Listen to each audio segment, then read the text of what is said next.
दोस्तों, संध्या अपने ससुराल से आती है। संध्या का एक बेटा रहता है जो अभी 1.5 साल का रहता है। अब ऐसे में संध्या का बेटा रो रहा होता है। संध्या अपने बेटे को चुप कराते हुए अपने पापा के कमरे में चली जाती है।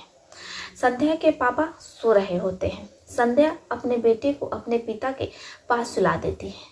अब जैसे ही वो अपने पिता के पास अपने बेटे को सुलाती है, बेटा अपने नाना के पास चुप हो जाता है और खेलने लगता है। रात का 12 साढ़े 12 बज रहा होता है। ऐसे में संध्या भी अपने बेटे के बगल में लेट जाती है। अब जैसी संध्या की नज़र अपने पिता पर पड़ती है तो उसकी नीयत बिगड़ जाती है, क्योंकि संध्या के पिता जिनकी उम्र 54 साल रहती है, लेकिन इसके बावजूद उनका शरीर हष्ट पुष्ट रहता है। ऐसे में संध्या जब अपने पिता की जवानी देखती है तो देख करके दंग रह जाती है और फिर वो अपने पिता के शरीर को इधर उधर छूने लगती है। पिता की जैसी आंख खुलती है तो पिता अपनी बेटी से पूछते हैं कि बेटा क्या बात है, तुम ये सब क्या कर रही हो। संध्या कहती है, पिताजी हम कुछ नहीं कर रहे थे, ये हमारा बाबू जो है इसका ही पैर आपको लग गया है। इसके बाद पिता संध्या के सोने लगते हैं। वो खर्राटे लेते हैं, लेकिन संध्या जो अपनी आदतों से बाज नहीं आती है। अब तो वो हद पार कर देती है, क्योंकि अब वो अपने पिता के निजी अंगों को छूने लगती है। संध्या का पिता संध्या का हाथ पकड़ लेते हैं। इसके बाद संध्या को रोकने के बजाय, उसे बोलने के बजाय संध्या के पिता जिनका मूड बन जाता है। इसके बाद वो अपनी बेटी संध्या के शरीर से एक एक करके पूरे कपड़े निकाल देते हैं। संध्या जिसके शरीर पर एक भी कपड़ा नहीं रहता है, संध्या एकदम नग्न रहती है। इसके बाद प्रमोद संध्या के साथ संभल बनाते। इधर जो संध्या का बेटा रहता है, उसका बाबू रहता है, वो बगल में ही सोया रहता है, लेकिन इसके बावजूद ना तो पिता को शर्म रहती है और ना ही उसकी बेटी को।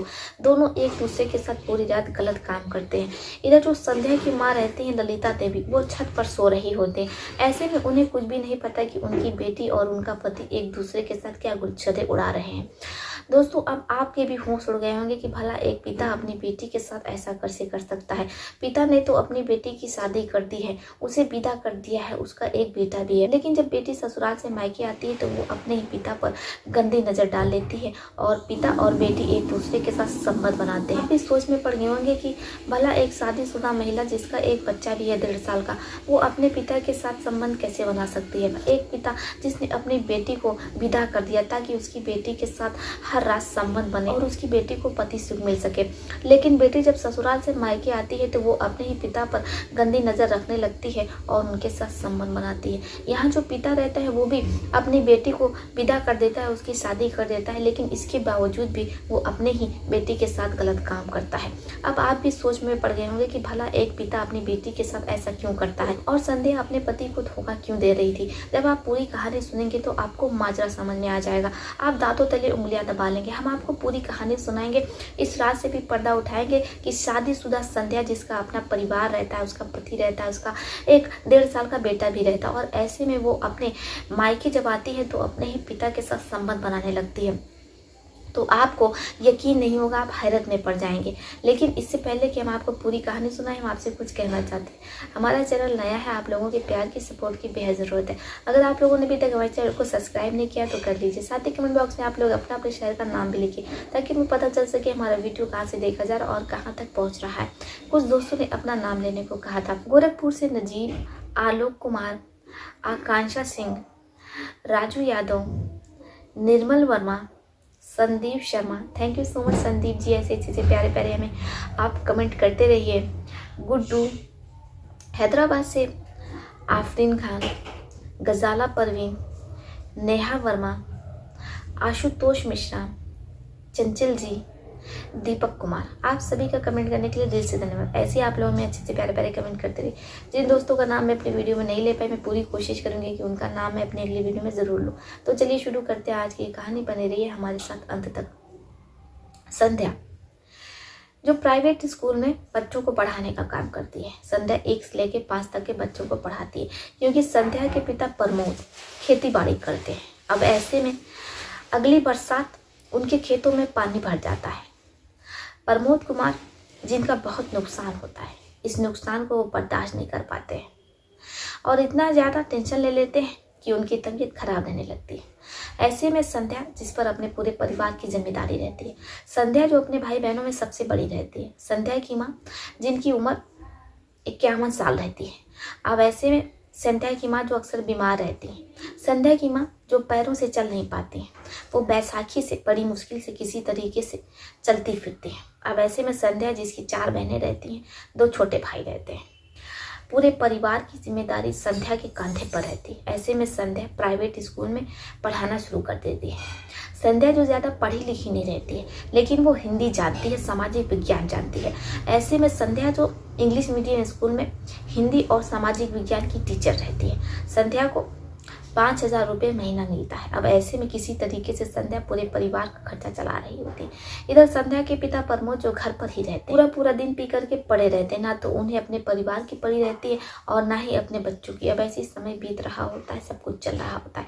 संध्या की माँ जिन्हें लगता है कि उनकी बेटी संध्या जवान हो चुकी है, इसलिए वो उसकी शादी कर देना चाहती। उन्हें एक लड़का पसंद आ जाता है, लड़का जिसकी कपड़े की दुकान रहती है। अब ऐसे में लड़के वाले संध्या को देखने आते हैं। जब उन्हें पता चलता है कि संध्या स्कूल में पढ़ाती है, वो भी इंग्लिश मीडियम, तो रिश्ता पक्का हो जाता है, क्योंकि लड़के के परिवार वाले ज़्यादा पढ़े लिखे नहीं रहते। रजत संध्या को होने वाला पति जिसकी कपड़े की अपनी दुकान रहती है, उसे तो अपना नाम भी नहीं लिखने आता है। अब ऐसे में वो लोग एक पढ़ी लिखी बहू को अपने घर पर लेकर के जाएंगे, गांव में उनका बहुत नाम होगा। ऐसे में जो संध्या के होने वाले ससुर रहते हैं, वो गांव में ही स्कूल खोलना चाहते हैं। जब वो अपना स्कूल खोल लेंगे तो संध्या उनके स्कूल में पढ़ाएगी। ऐसे में लड़के के परिवार वाले, रजत के परिवार वाले संध्या से और उसके परिवार से बहुत खुश रहते हैं। शादी की तारीख भी तय हो जाती है और बड़े ही धूमधाम से संध्या की मंगनी रजत से होती है। संध्या बहुत खुश रहती है, क्योंकि कुछ ही दिनों बाद उसकी सुहागरात होने वाली रहती है। संध्या को पता है कि आगे उसके साथ क्या होगा, हर रात उसके साथ संबंध बनेगा। उसका पति जो उसके शरीर से कपड़े उतारेगा और फिर उसके साथ पूरी रात संबंध बनाएगा। अब उसे पति सुख मिलने वाला है, वो बहुत ज़्यादा खुश रहती है। अब ऐसे में संध्या की शादी को सिर्फ 10 दिन बचा रहता है। संध्या जिसके चेहरे की लाली बता रही होती कि वो कितना खुश है। इधर संध्या पहले से कहीं ज़्यादा मोटी हो जाती है, उसका गाल निकल आता है।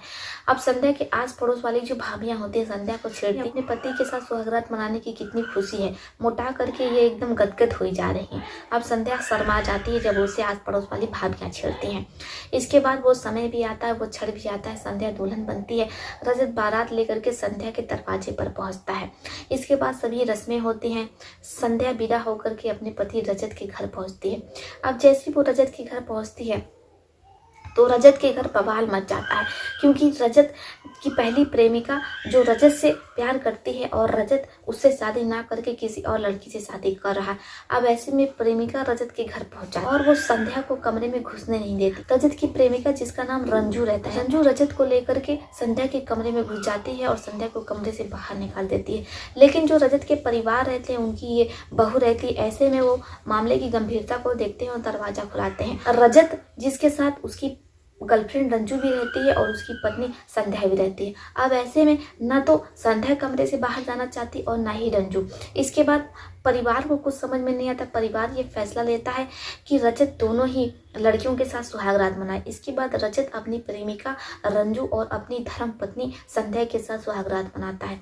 रजत जो बहुत खुश होता है, क्योंकि उसे 2 महिलाओं के साथ संबंध बनाने का मौका मिला। यहाँ तक सब कुछ ठीक रहता है, लेकिन रंजू जो रजत को छोड़ करके जाने का नाम नहीं लेती है। वो कहती है कि हम अपने बॉयफ्रेंड को, रजत को छोड़ करके कहीं नहीं जाएंगे, अगर जाएगी तो वो संध्या जाएगी। अब ऐसे में परिवार को कुछ समझ में नहीं आता। परिवार को लगता है कि अगर प्रेमिका ये सब कुछ कर लेगी अपने प्रेमी के साथ तो उसके मन को शांति मिलेगी। रंजू की ये शर्त रहती है कि पहले रजत उसके साथ सुहागरात मनाएगा, उसके बाद ही वो अपनी पत्नी को हाथ लगाएगा और सुबह होते ही वो चली जाएगी।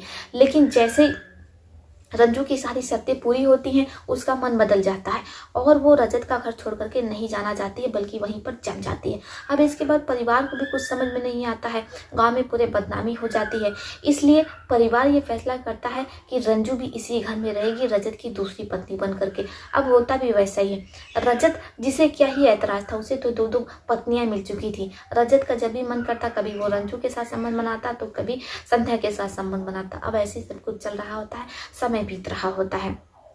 इसके बाद संध्या अपने पति रजत को लेकर के अपने मायके आती। संध्या जिसे अपने घर पर रहते हुए मायके में रहते हुए 2.5 महीने से ज़्यादा आज होती। ऐसी एक दिन संध्या का 1.5 साल का बेटा बहुत ज़्यादा रो रहा होता है, संध्या को परेशान कर रहा होता है। संध्या को कुछ समझ में नहीं आता है कि वो करे तो क्या करे। ऐसे में वो अपने बेटे को चुप कराते कराते अपने पिता के कमरे तक पहुँचती है। अब जैसे ही वो अपने पिता के कमरे तक पहुँचती है तो देखती है कि उसके पिता सो रहे हैं। ऐसे में संध्या को लगता है कि अगर वो अपने बेटे को उसके नानू के पास ले जाएगी, वहाँ सुला देगी, तो हो सकता है उसका बेटा चुप हो जाए, क्योंकि अक्सर संध्या का बेटा अपने नानू के गोदी में चुप हो जाता था। अब संध्या ले जाती है और अपने बेटे को वहाँ पर सुला देती है। जैसे संध्या का बेटा निक्कू अपने नाना के पास जाता है तो वो चुप हो जाता है। अब संध्या भी अपने बाबू के बगल में सो जाती है, लेकिन संध्या को नींद नहीं आती। वो करवटें बदल रही होती क्योंकि उसे अपने पति की याद आ रही होती है। वैसे भी संध्या को कई महीने से पति सुख नहीं मिल पा रहा था। अब ऐसे में जब उसकी नज़र अपने ही पापा पर पड़ती है तो संध्या की नींद बिगड़ जाती है।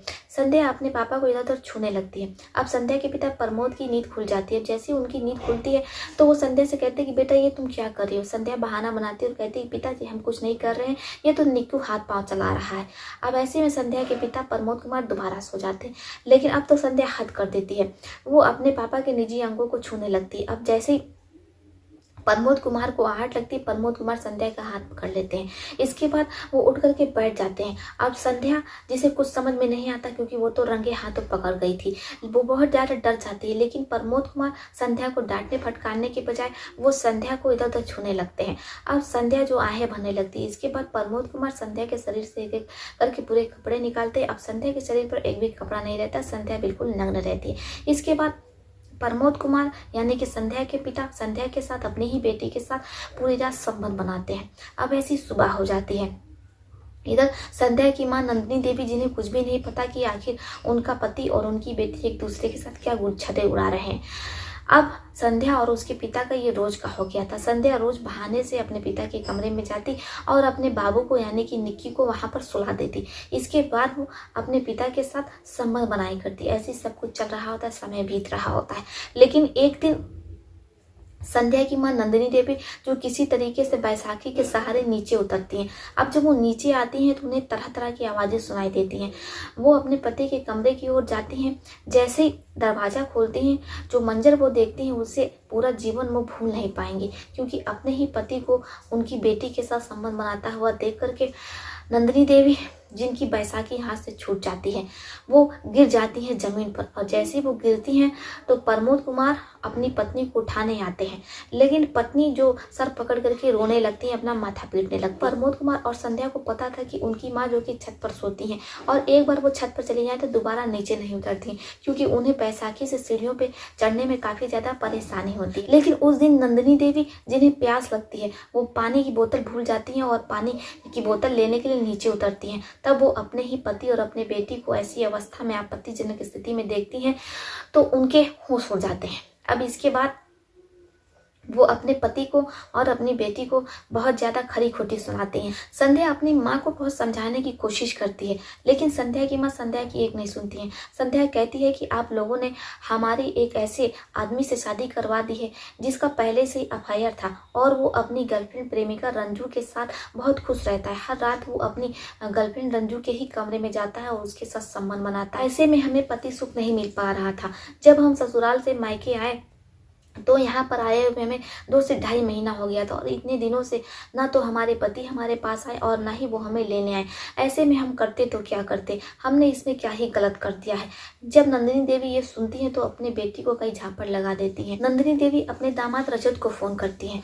रजत घर पर आता है और नंदिनी को अपने बेटे को साथ लेकर के चला जाता है, क्योंकि नंदिनी देवी रजत को और उसके परिवार को काफ़ी ज़्यादा डरा धमका देती हैं और कहती हैं कि अगर वो उनकी बेटी को ससुराल नहीं लेकर के जाएगा तो वो उनके परिवार पर और रजत पर मुकदमा दर्ज करेंगी और रजत को 10 साल की सज़ा हो जाएगी, क्योंकि रजत ने पत्नी के होते हुए भी दूसरी पत्नी को यानी कि दूसरी महिला को अपने साथ रखा, वो भी बिना शादी किए। अब ऐसे में जब रजत और उसका परिवार ये सुनता है तो काफ़ी ज़्यादा डर जाते हैं। इसके बाद संध्या अपने बेटे को लेकर के ससुराल पहुंच जाती है और वहां पर रहने लगती है।